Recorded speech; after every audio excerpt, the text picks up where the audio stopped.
بسم اللہ الرحمن الرحیم۔ زندگی میں بادشاہی پیسوں سے نہیں بلکہ باپ کے سائے سے ملتی ہے۔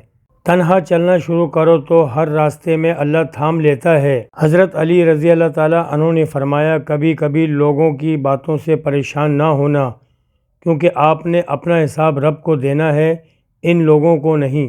حضرت امام علی رضی اللہ تعالیٰ عنہ نے فرمایا، جو تمہاری خاموشی سے تمہاری تکلیف کا اندازہ نہ کر سکے، اس کے سامنے زبان سے اظہار کرنا صرف لفظوں کو ضائع کرنا ہے۔ انسان ہمیشہ تکلیف میں ہی سیکھتا ہے، خوشی میں تو پچھلے سبق بھی بھول جاتا ہے۔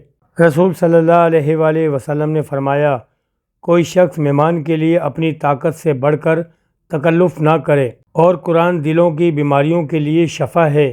اپنی آواز کو نہیں، اپنے الفاظ دلیل کو بلند کرو، کیونکہ بارش پھول اگاتی ہے، نہ کہ گرج۔ دو چیزیں اپنی جیب میں رکھو، دولت مند بن جاؤ۔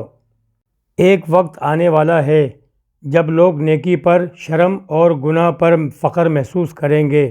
میری ماں اکثر کہتی ہے، بیٹا کوئی ہاتھ سے چھین سکتا ہے، نصیب سے نہیں۔ جب خود اپنی اہمیت بتانی پڑے تو سمجھ جائیں آپ کی کوئی اہمیت نہیں۔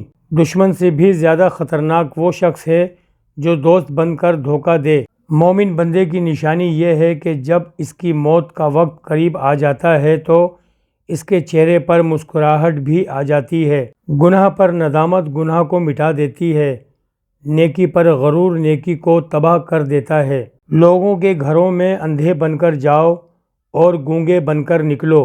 عورتوں اور بچوں سے راز کی بات مت کرو، لوگ کیا کہیں گے کہ وہ گھٹیا سوچ ہے۔ جو اللہ کا ڈر دل سے نکال کر لوگوں کا ڈر دل میں ڈال دیتی ہے۔ تجربات کتابوں سے نہیں ملتے، سال لگتے ہیں، اور سال بھی عین جوانی کے۔ بے سکونی کی ایک وجہ یہ بھی ہے کہ انسان اپنی پریشانیوں کا ذکر ان لوگوں سے کرتا ہے جو عقل سے خالی ہوتے ہیں۔